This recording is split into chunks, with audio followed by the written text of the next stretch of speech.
Cinema ఇండస్ట్రీకి మంచి రోజులు వచ్చినాయమ్మా. ఇక క్షేత్రస్థాయిలో ఆయన పిఠాపురం ఇవన్నీ అయ్యాక ఈ శాఖలన్నిటి మీద ఒక మంచి దీని మీద సమీక్షలు అవన్నీ చేసుకుని ప్రజలకు ఏ విధంగా మనం ముందుకెళ్ళాలి, రైతులకు ఏ విధంగా మనం ముందుకెళ్ళాలి అవన్నీ చూసుకుని దాని ప్రకారంగా వారు ఒక రోజు పిఠాపురానికి కేటాయించి పిఠాపురంలో వారిని గెలిపించారు కాబట్టి ఆ బాధ్యతగా వారు అక్కడికి వెళ్ళడం అనేది సమంజసం. సార్, రాబోయే కాలంలో టికెట్ రేట్లు పెరుగుతాయి, ఎందుకంటే జనసేన చేతిలోనే సినీ ఇండస్ట్రీ ఉంది అని చెప్పి అంటున్నారు. అది తప్పండి. అది ఎవరు చెప్పారండి మీకు? దిల్రాజ్ చెప్పాడు లేకపోతే ఇంకోరు చెప్పారు? ఇలాంటి ఊహాగానాలకి ఫుల్ స్టాప్ పెట్టండి. పేద ప్రజలకి, సామాన్యులకి, నిర్మాతలకి అందుబాటులో ఉండే విధంగా రేట్లు పెంచడానికి తగ్గించడానికి సినిమాటోగ్రఫీ మినిస్టర్ ఉన్నారు, అలాగే ఛాంబర్ ఉంది. సో వాళ్ళు నిర్ణయం తీసుకుంటారు. సార్, అసెంబ్లీ గేట్ కూడా తాకనివ్వనని చెప్పి కూడా కొంతమంది వ్యాఖ్యలు చేశారు. కానీ డిప్యూటీ సీఎం హోదాలో ఇటు పవన్ కళ్యాణ్ కూడా ఎంటర్ అయ్యారు. ఎలా చూస్తారు? నిన్న మొత్తం సెక్రటేరియట్ కూడా మొత్తం మారుమోగిపోయిన పరిస్థితి, అసెంబ్లీ గేట్ కూడా తాకనివ్వని కొంతమంది చేశారు. ఎలా చూస్తారు? ఇప్పుడు గేట్లు తాకనివ్వను అన్నోళ్ళు గేట్లు బద్దలు కొట్టుకుని వచ్చాడు ఆయన. అలాగే పవన్ కళ్యాణ్ గారు ఎన్ని మాటలు ఎన్ని అవమానాలు పడ్డారో అవన్నీ వదిలేశారు. ఆయన ఏంటంటే ఒకటే నమ్మారు, అంటే పేద ప్రజలు నా వైపు ఉన్నారు, అందరూ రాష్ట్ర ప్రజలందరూ సంక్షేమం కోసం జనసేన వైపు ఉన్నారు, కూటమి వైపు ఉన్నారు కాబట్టి అద్భుతమైన పరిపాలన ఇవ్వాలి. ఇంత మెజార్టీ ఇచ్చారు కాబట్టి బాధ్యత ఎక్కువ ఉంది. సో అందరికీ ఆమోదయోగ్యంగా జనరంజకంగా పరిపాలించడం మా ధ్యేయం. ఎవడో గేట్లు బద్దలు కొట్టుకుని లోపలికి వచ్చాడు.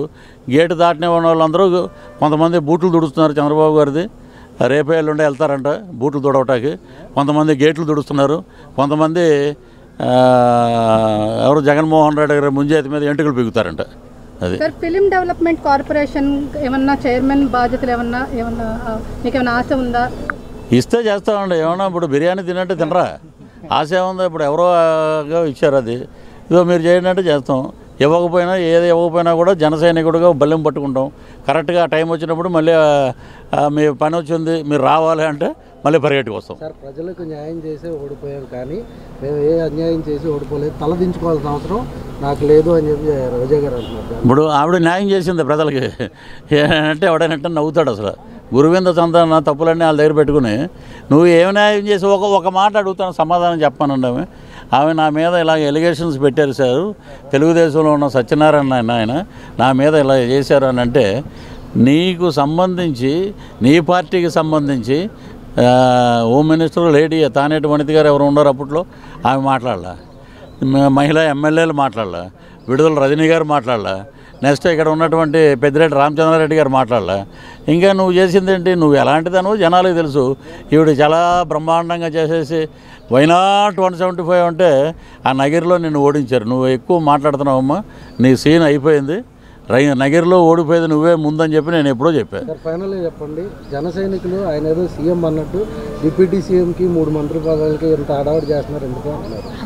ఏమండి, గేటు దాటలేనన్న మాట్లాడింది ఎదవలే, మళ్ళీ డిప్యూటీ సీఎం ఏదో 3 పదవులకి ఎంత ఇది చేస్తున్నారని అంటే, ఒరే నాయన మీరంతా దోచుకునే పార్టీ మీది. మీరేంటంటే ఒక లిటరన్ వెళ్ళే కమోడు 28 లక్షలు పెట్టి కొనుక్కుని అది పెట్టి సముద్రం వ్యూ చూస్తే కానీ నేను వెళ్ళలేని పరిస్థితి మీరు మాట్లాడేవాళ్ళు. మీరు డిప్యూటీ సీఎం ఈ రోజున భారతదేశ చరిత్రలో ఒక్కసారి తెలుసుకోండిరా మొత్తం చరిత్ర ఏంటనేది. చంద్రబాబు నాయుడు గారి ఫోటోతో పాటు ప్రభుత్వ ఆఫీసుల్లో డిప్యూటీ సీఎం పవన్ కళ్యాణ్ గారి ఫోటో కూడా ఉంది. అదే మాకు వచ్చిన క్రెడిట్. Thank you.